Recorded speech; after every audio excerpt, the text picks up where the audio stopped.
product of Birmingham City Schools too. Went to Jackson Owen with my wife. She's a Jermaine. She made sure that I dressed properly when I came to see you guys. She loves the school. Also, my buddy Boyhood Jr. wanted me to tell everybody what's up. And also that we're proud of you guys. Not only what you're doing athletically, good luck to the teams in the playoff, but what you guys do academically in the community, and just for being yourself. So thank you so much for the invitation here. I am a comedian, Jermaine FunnyMaine Johnson. I've been a comedian for professionally 18 years now. I've shared the stage with Kevin Hart, Steve Harvey, Buddy Ricky Smiley, so many different people. You guys were probably in middle school. I was on 95.7 Jams in the afternoon. We got out of school for 9 years, myself and the White Stone. And I'll tell you in a minute why I choose to leave 95.7. Great station for their reasons. On social media, we do pretty well. Then we probably average about 500,000 views every week with, how FunnyMaine videos, with verified on all these different platforms. I have to learn all these social media platforms as they come out. I had to learn Vine. I started off with MySpace, which y'all probably don't remember. I had to learn Facebook. I had to learn TikTok, all these things. So what I'm saying is, life, business is a continuous learning process. You never stop learning, no matter how old you get or how far you go in life. First question for you guys. How many of you guys have ever heard your favorite restaurants or NBA, NFL, politicians? How many of you ever heard them talk about their brand? You ever heard the term brand raising? So everybody heard the term brand. Who can tell me what a brand is? No wrong answer. What is a brand? Yes, sir. Yourself. Close? Close. Close. What's a brand? You're a what? Icon. Your icon? What do you mean, like a logo? It's part of branding, but it's not your brand. Yes, sir. There you go. How people see you. Your brand, so you guys will remember, got some visual aids also. As I took branding classes at Stillman and the University of Alabama, that's what my professors told me that a brand is. And I'll get it out there. A brand is the first thing people think of when they hear your name. The first thing people think of when they hear your name. So when you hear LeBron, you're already thinking something. When you hear McDonald's, when you hear Nike, when you hear Donald Trump, Mark Kelly, everybody got a brand. Yeah, absolutely. You get stickers. So everybody has a brand, every company has a brand, and they're all out to protect their brand. That's why they don't want negative stuff said about in the newspapers.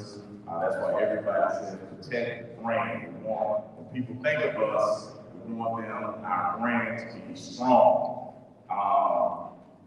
What's the brand of your high school? What's the brand of your high school? You said it. I went to Jackson Owen, Ramsey, that's a smart school. That's it. They test to get in there, they smart. That's a good brand. That's a good brand to have.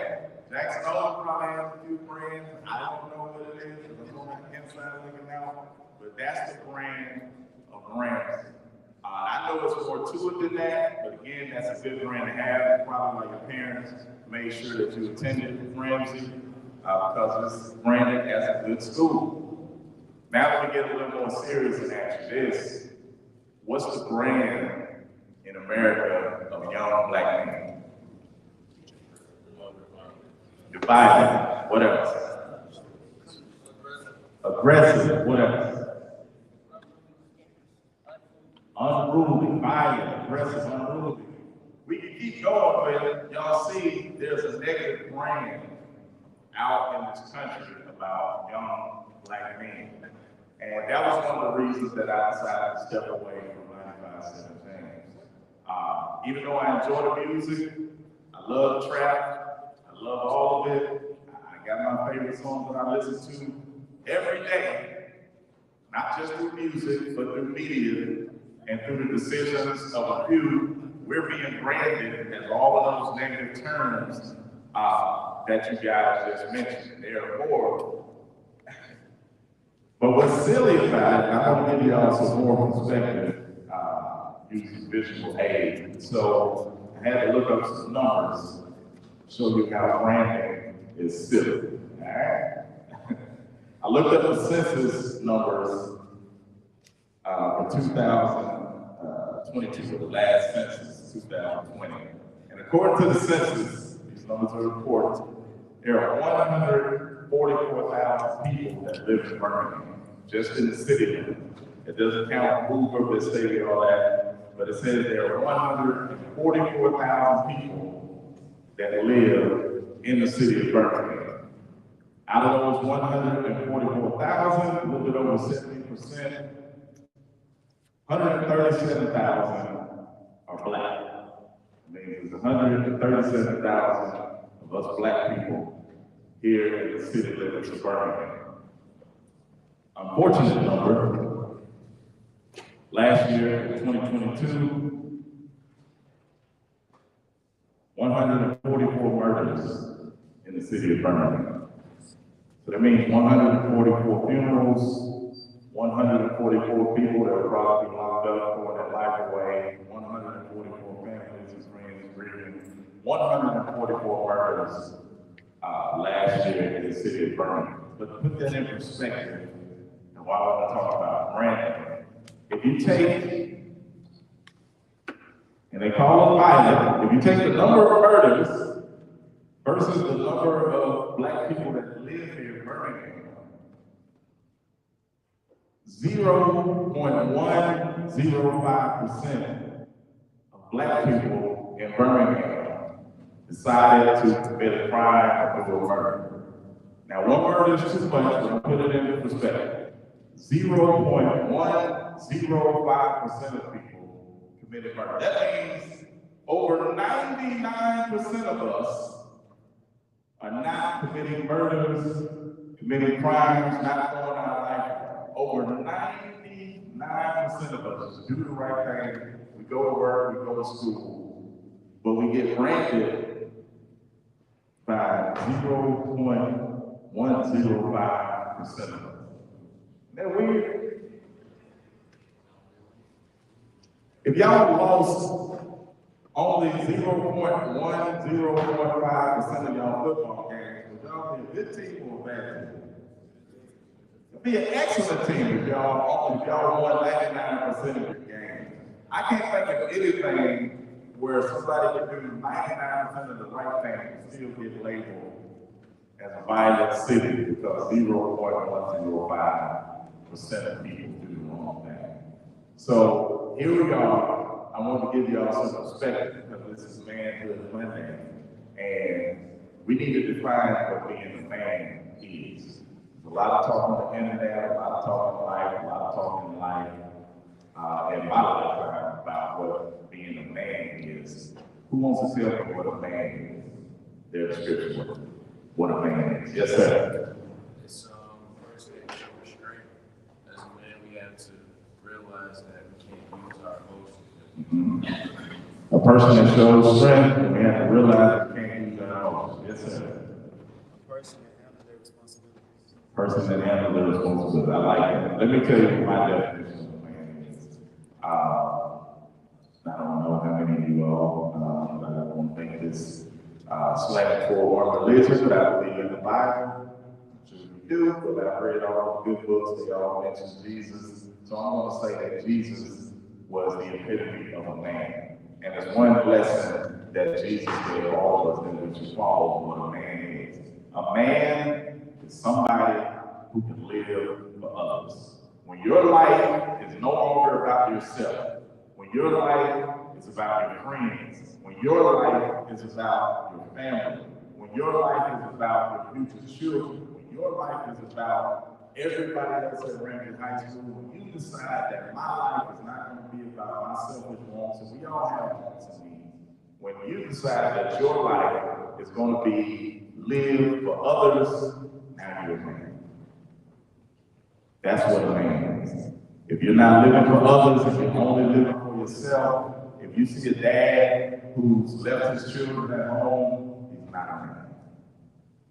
If you see a man who thinks that he has to put hands on his spouse, on his girlfriend, on his wife, he's not. I don't care how strong he is, I don't care how tall he is, I don't care how many muscles he has, I don't care how much money he's got. If he's not living for other people, he's not a man. So I'm going to encourage you guys to grow up and be men. Well, you're not too young to be a man now. You can live right now for other people, and you can be a man. And why is it important for us to be men? To live for others? Y'all, I could have stayed in bed today. I could have stayed in bed today and said, hey man, it's gloomy outside. I just want to play, I just want to get on the PS5. I ain't studying around. I got other stuff to do. I can chill. I decided to get up and come spend my time with you all because I decided to be a man, that my life has to be pouring into other people, into our young men. So that's why I'm here. And also why it's important for us to live with each other. Because as I showed you by statistics, we're in this thing together. So as we get branded as violent, as we get branded as unruly, what you guys will realize once you get out into the world, that branding hurts you. It hurts all of us. Because as soon as we walk into the room, they don't know, when you walk into any room in America, before they know that you're a state champion here in Ramsey, before they know that you're a scholar, before they know that you got scholarships to great colleges, which I know you guys do, before any of that, they know that you're a young black man. And if the branding, if they follow the branding, they're gonna think you're violent, they're gonna think you're unruly, and that's gonna close the doors for a lot of great opportunities for you. So we're in this together. We have to represent each other. That's why I try as best as I can with my platform. I always represent young black men as educated and strong. I do a lot of comedy. I don't even curse on stage. I'm saying I don't do it for real.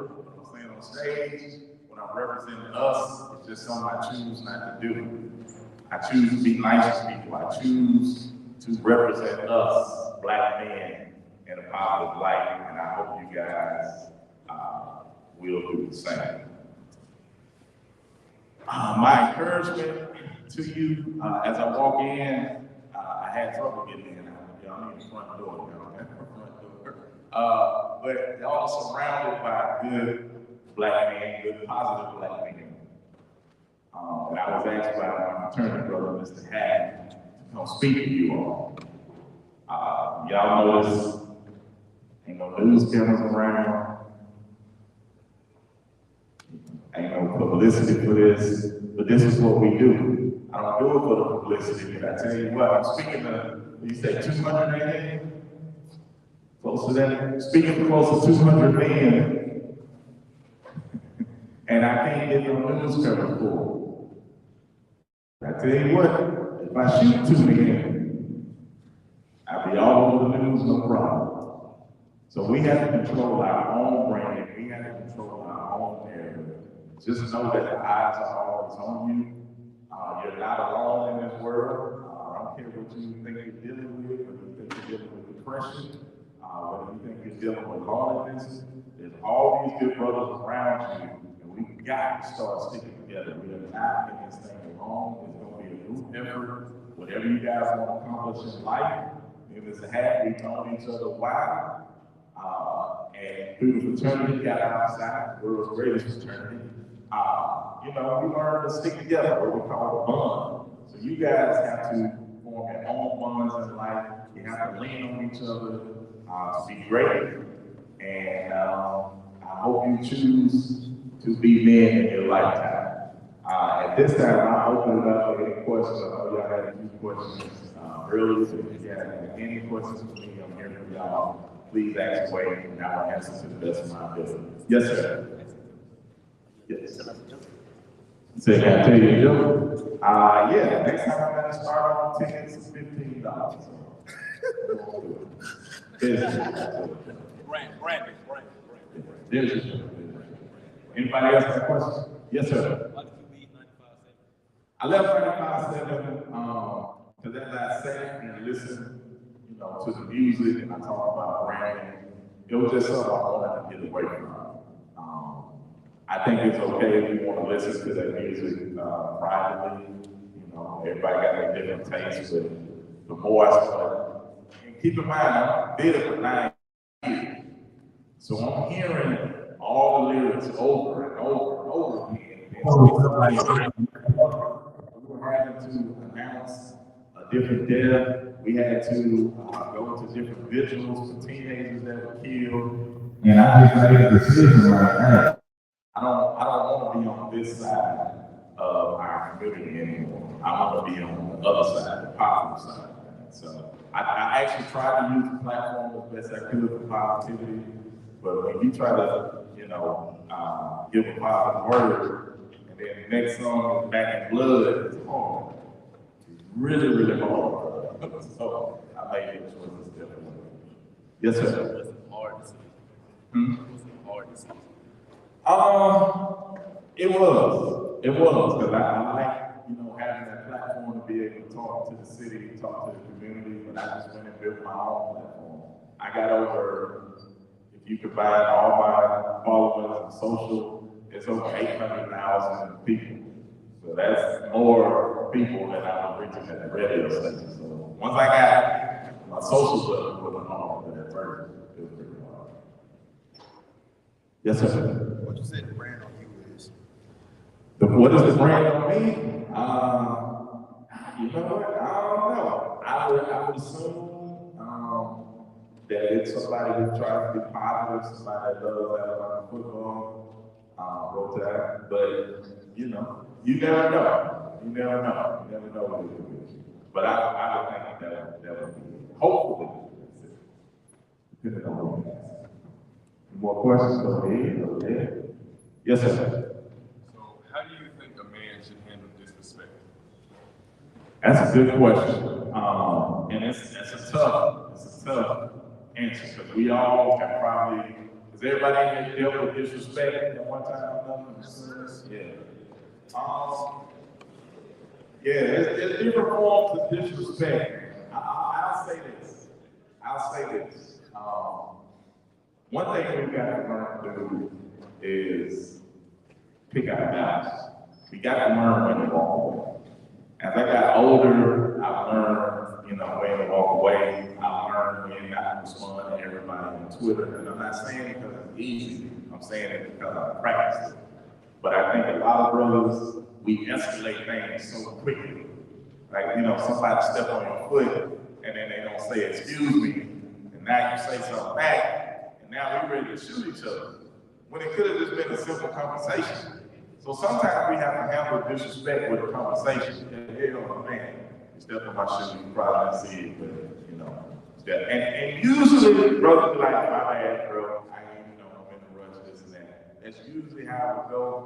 But when we start letting stuff escalate to the point of drawing guns, that's an overreaction to a small thing. So I think to deal with disrespect, we gotta assess the whole situation and consider the source.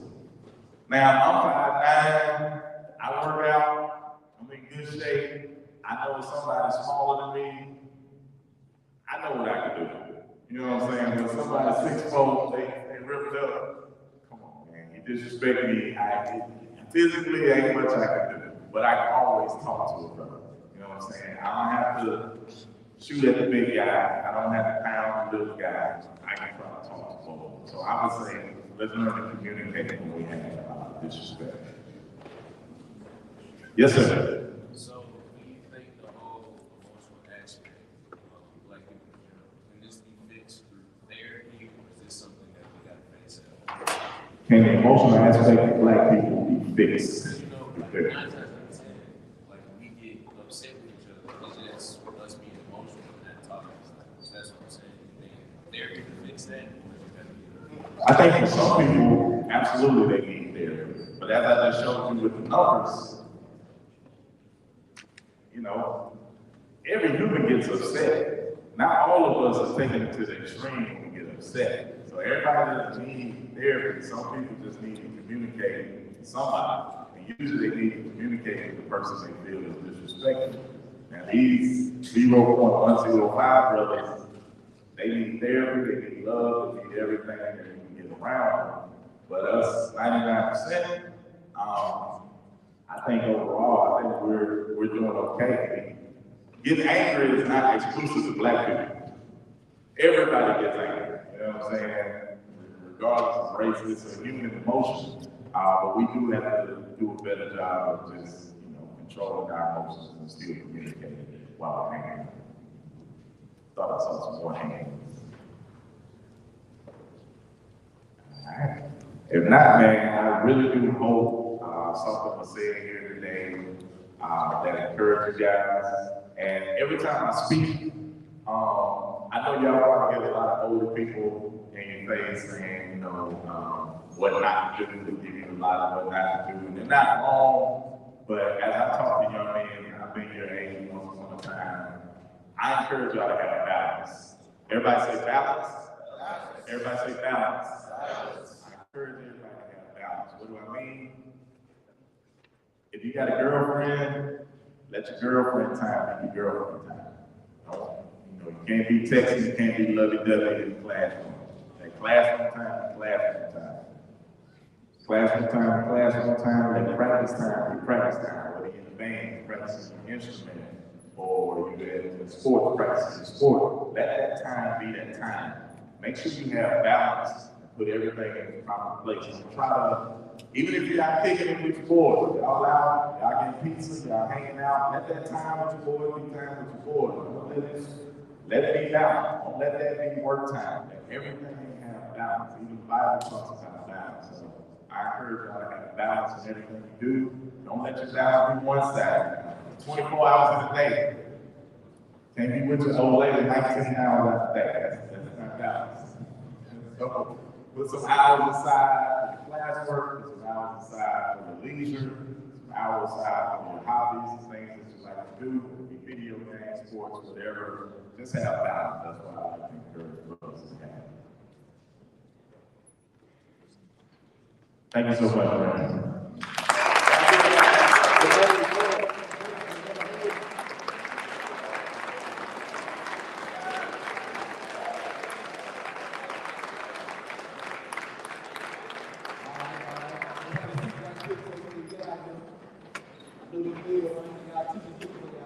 Hey, so I want to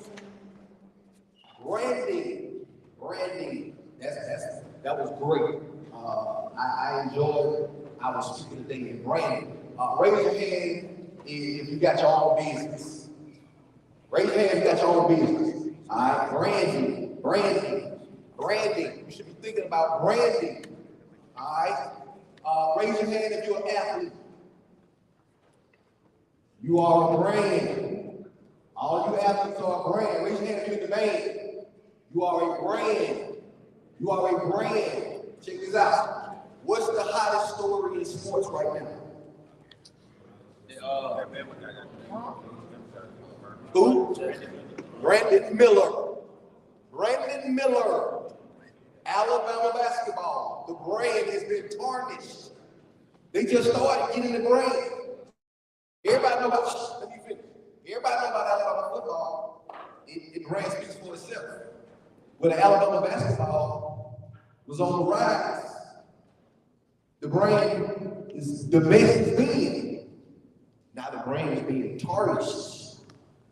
The brand is being talked about on national television, not for being number one in the nation, not for being number two in the nation, not for potentially being a number one seed in the NCAA tournament, but it's about the actions of the young men on the team.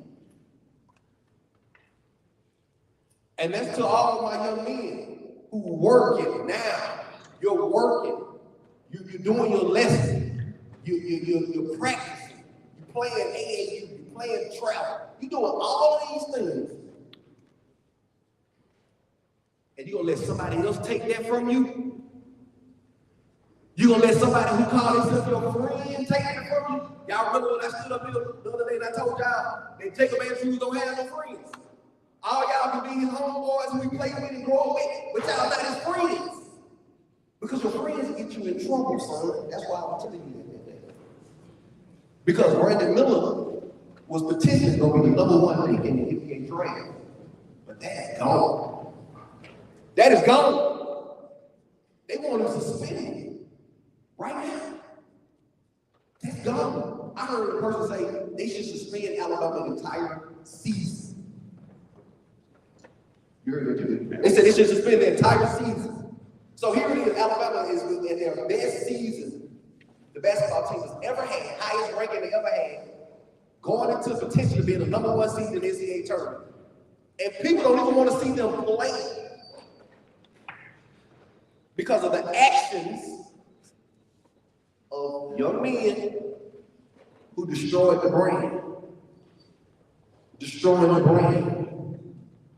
Man, there's so much came out of that. The brand, your friends, and the choices that you make determine your life. Brandon Miller has lost millions of dollars just because of an association with a friend.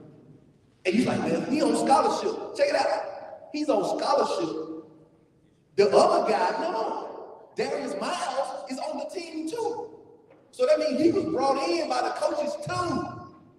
So just because they're your teammates don't mean they have your best interest in mind. Because everybody knows that Brandon Miller was going to be a lottery pick. Why would I put my friend in that type of situation? To cost him millions. Darius Miles not going to the NBA. He knew he wasn't going to the NBA. But yet, he has affected this man's draft status. He's ruined this man's name, his reputation, his family name, the Miller name, and he's ruined Alabama basketball name. Be careful who you associate yourself with. Be careful who you call friend. In life, it's all about choices. We can make the wrong choice that can affect us, our family, our team, our friends, our community. I just told you. 99% of the people are doing the right thing. But for some reason, Birmingham is one of the most violent cities in America because of a small percentage of people.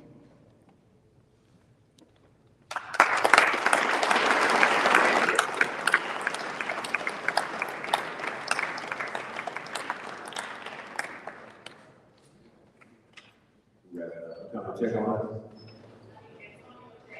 Who? Antonio Jackson. Where you go? Antonio Jackson. No man. Who else? All right, everybody look up. Everybody look up. Because one great question was asked by Mr. White. As men,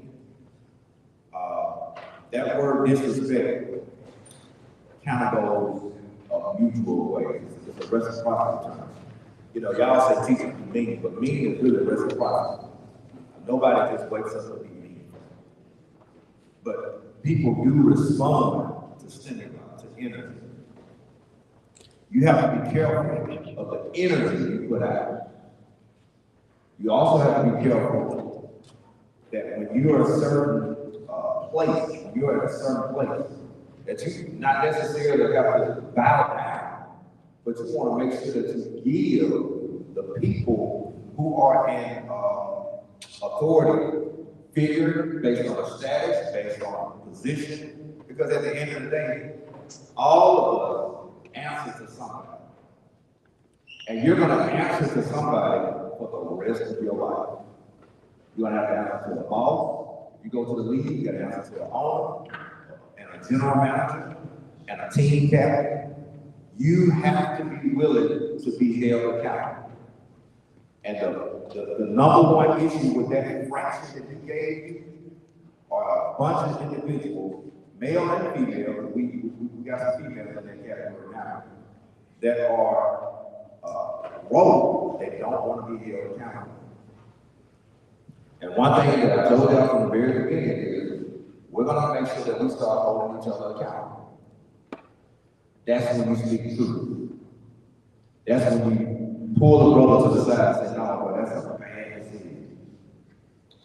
And you might not believe it, it may not be popular, but the decisions that you make that are right will always be popular. I'm gonna say that again. It might not be popular, but they're popular. And so, with my brother here, I've been knowing FunnyMaine since '07. And he's been a constant solid since '07. We met through a mutual friend who he actually played into this great bond. And kindred spirits will connect. Do we talk on the phone every day? No. But when things are happening in the city, we contact. When things need to be said, we speak. When COVID was going on, there was communication. And even now, I need a good person to reach out to you. Because I know most of y'all into the branding, into your image and likeness, was a guy that I saw build here from the foundation. And so he just poured back some huge nuggets into your life. And I hope those seeds take root into your soil. I hope you water them so that you can get the harvest that you seek in the desire. So one more time, my prayer, our speaker, FunnyMaine.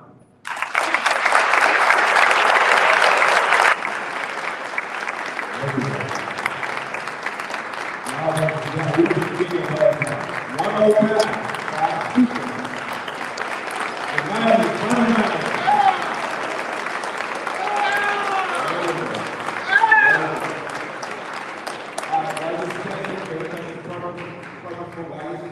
Let's go ahead and get the Manhood freed out. And he wants to snap a picture with y'all. Is that cool? That cool? So he's gonna come down. We're gonna get a picture. We're gonna repeat the Manhood 3. I am an agent for positive change. I am a positive and productive leader in my school and community. I always respect women. I hold myself accountable, and I will not make excuses. I love myself, and I love my brother, regardless of ethnicity. This is my manhood freedom. Come on, one time, clap it out.